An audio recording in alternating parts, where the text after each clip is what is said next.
and Carey Mulligan in Promising Young Woman. Well, those are the leading actresses vying for an Oscar at Hollywood's biggest award ceremony next month. The Academy this morning releasing its full list of nominations for this year's event, and that is coming up at the end of April. And Mank is the film that has received the most nods, 10 in total. Well, to talk about all of this, let's bring in our film critic, Eli Glasner in Toronto. Eli, good to see you. So much to talk about here. Where do you actually want to start?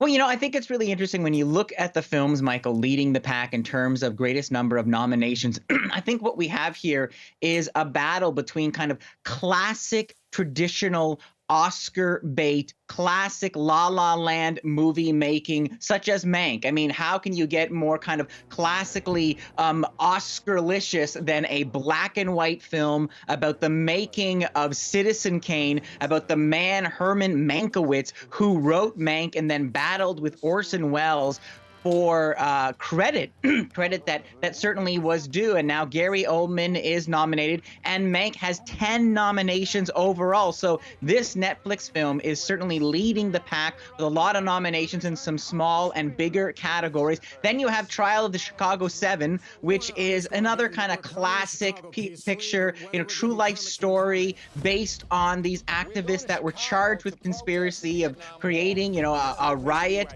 and then how the government tried to charge them, how they fought back. Some amazing performances, including Sacha Baron Cohen. 6 nominations overall for this, directed and written by Aaron Sorkin, someone who knows how to write a great courtroom scene. But then if you look beyond that, we have so many other smaller films tied for 6 nominations apiece. Minari, this beautiful film about kind of a Korean immigrant experience, but also kind of the Korean lens on the American dream. There he is, this young man trying to start a vegetable farm with his family in Arkansas in the 80s. Sound of Metal, about a drummer who loses his hearing and becomes actually deaf, played by Riz Ahmed in just a transformational performance. He's enjoying an acting nomination this morning. Judas and the Black Messiah, the true life story of Fred Hampton, who died, but also, led the local chapter of the Black Panthers. And, not just in terms of what people think of the Black Panthers, but also trying to help the communities, creating breakfast programs. An amazing performance by Daniel Kaluuya. There you see him nominated for 6 nominations overall for that film. And Nomadland, which is another kind of film about a woman who hits the road trying to find a sense of peace after losing her husband. So for so many years, Michael, we've heard the conversation about Oscars so white and the lack of representation in the Academy. And that's important because the Oscars really is considered the best of the best when it comes to the film business. And the Academy has been very aggressive in terms of opening up those invitations, making their membership be more reflective of just the people who are watching movies today. And I think you see those changes really bearing fruit this morning, where we have the most diverse range of actors ever nominated, 9 actors of color nominated altogether. Okay, well, let's pick up on that thread because, Oscars history was made in several categories.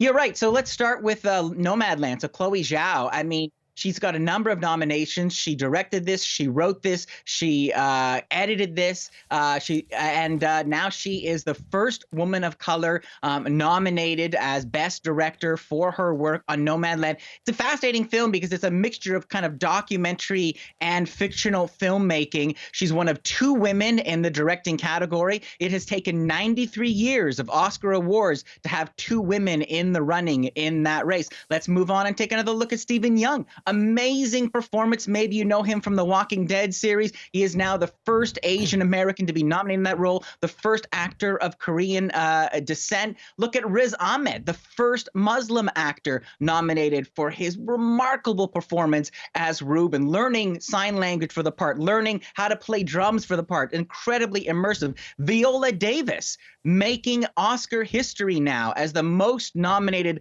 Black actress ever in the history of the Academy Awards for her role in Ma Rainey's Black Bottom. And then a sad one, and this will be a posthumous award for Chadwick Boseman, only one of 7 to get a posthumous award, and for his wonderful kind of final performance. We lost him. A lot of fans really loved him, but it was a wonderful performance to witness what he was capable on screen for his performance as this trumpet player in Ma Rainey's Black Bottom, really kind of raging against the racism and that how he's being held back regardless of his musical talent. Want to mention a Canadian highlight.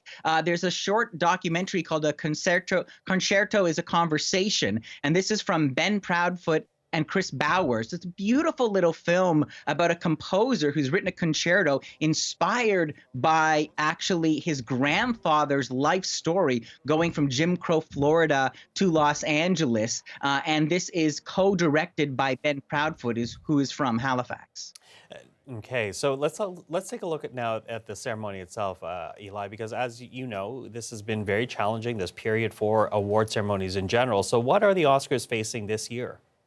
I think this is really a critical moment for the Oscars because overall, awards shows have been declining in ratings even before the pandemic. You remember the Golden Globes, it was one of the lowest ratings in the history of the Golden Globes. Now, we saw last night with the Grammys, and it was actually a really great show. They had the nominees there in this kind of open-air gazebo. They were masked, they were socially distant, and yet they found a way to put on a very impressive show, a lot of live performances there in Los Angeles. And now a lot of people are really pointing at the Grammys and saying, okay, Oscars, take note, and what can you do? Now, the Oscars have already said they're going to have a live show in 2 places in Los Angeles, so you get the sense that's going to be cutting back and forth between the Dolby Theater and another location, and they are going to have as many people there in person presenting and accepting the awards as possible. So I think we get a sense now that there is a fatigue. We're tired of watching things